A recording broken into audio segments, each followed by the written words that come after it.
Welcome back to Hardware Unboxed. Today we're taking a look at how the Ryzen 7 5700X compares to the Ryzen 5 5600 for gaming. And as usual, I'm doing this because many of you requested the comparison. Makes sense though, if you're looking at upgrading from an older Ryzen processor or even building a new PC, the two most attractive AMD options right now for gamers would be the Ryzen 5 5600 for around $200 US, or the Ryzen 7 5700X for around $300 US. For this one, we've got a 24 game benchmark covering the 1080p and 1440p resolutions using both the Radeon RX 6950 XT and 6600 XT with SAM enabled. The motherboard used for all of this testing is the old MSI B350 Tomahawk using the latest BIOS revision based on the AGESA 1.2.0.7 microcode, which enables resizable BIOS support along with support for Ryzen 5000 series processors. Please note though, as shown previously, performance is within a few percentage of what you would see using the latest and greatest X570 motherboards. Then finally, we have 32GB of DDR4 3200CL14 dual-rank dual-channel memory. Okay, let's get into it. Starting with Fortnite using competitive quality settings, we find the 5700X offers a slight performance advantage, though I wouldn't be too quick to chalk that one up to the fact that we're comparing 6 versus 8 cores. We're only talking about a 4 to 5% performance difference, and the 5700X does typically clock 5% higher than the 5600, so I'd say this is where the bulk of the performance discrepancy comes from, which makes sense given Fortnite isn't a heavy core user. And it's a similar story when testing ACC. We're looking at a 4 to 6% difference between these two CPUs, and with the minimum quality settings, the game is heavily CPU bound, particularly at 1080p. So again, the clock speed advantage of the 5700X is key to the performance discrepancy seen here, but with both being unlocked CPUs, you should be able to achieve the same level of performance by simply overclocking. Now, out of the 24 games benchmarked, the only title to show more than about a 10% margin between these two CPUs was Call of Duty Vanguard. Here the 5700X was up to 25% faster when compared with the 6950 XT, and still 22% faster at 1440p, though the 1% lows were similar, leading to an indistinguishable experience overall. Now, when using the 6950 XT at 1080p, CPU usage with the Ryzen 5 5600 never dipped below 80% in our testing, generally hovering around 90 to 95%.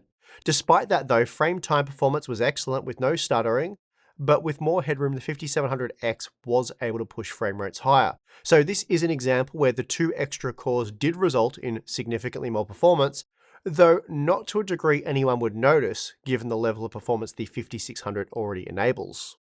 Cyberpunk 2077 does lean on the CPU quite heavily, though the same is also true of the GPU, and in fact it's typically the graphics side of things where performance is most limited in this title.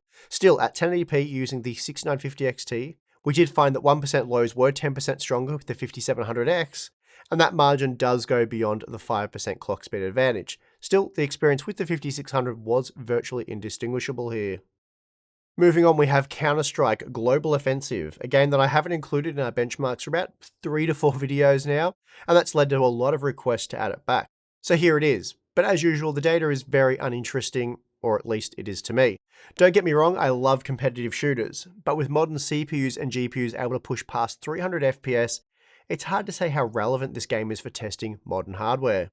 Whatever the case though, the 5600 and 5700X are the primary system bottleneck in this test, with the 6600 XT and 6950 XT delivering the same level of performance. There's also only a 4% margin between the two CPUs, so again, this can be put down to the difference in clock speed. Rainbow Six Extraction is another competitive shooter, but this one is entirely GPU bound using either the 5600 or 5700X, even with the 6950 XT. We're using the second highest quality preset for testing, but even so, the 6950 XT was good for over 300 FPS at 1080p, so for most of you that's likely going to be more than enough performance. Next we have F1 2021, which is another game that plays at hundreds of frames per second using the latest and greatest hardware, though it's not nearly as CPU limited as CSGO. The 5600 and 5700X were neck and neck with the RX 6600 XT, and then with the 6950 XT we see up to a 6% margin favouring the 8-core processor, but again that's mostly down to the clock speed advantage. Forza Horizon 5 is not a heavy CPU user, so these results are pretty well as expected. Basically, the exact same level of performance is seen using either the 5600 or 5700X, and with the Radeon RX 6600 XT the game is entirely GPU limited. Hitman 3 is far more CPU demanding than Forza Horizon 5, but even so, here we're still entirely GPU limited with the 6600 XT.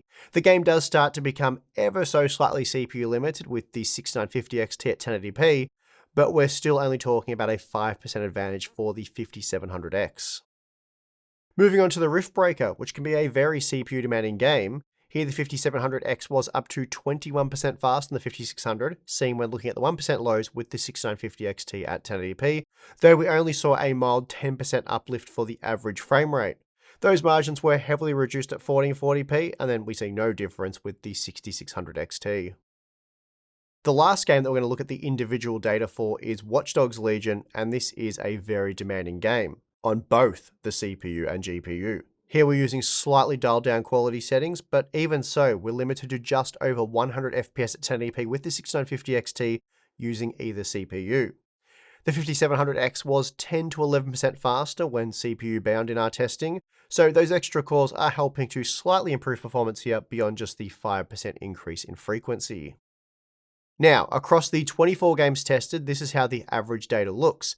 For those of you running extreme high-end GPUs such as the Radeon RX 6950 XT at low resolutions like 1080p, we're looking at no more than a 5% performance advantage for the Ryzen 7 5700X over the Ryzen 5 5600, so overall it mostly came down to that difference in clock frequency.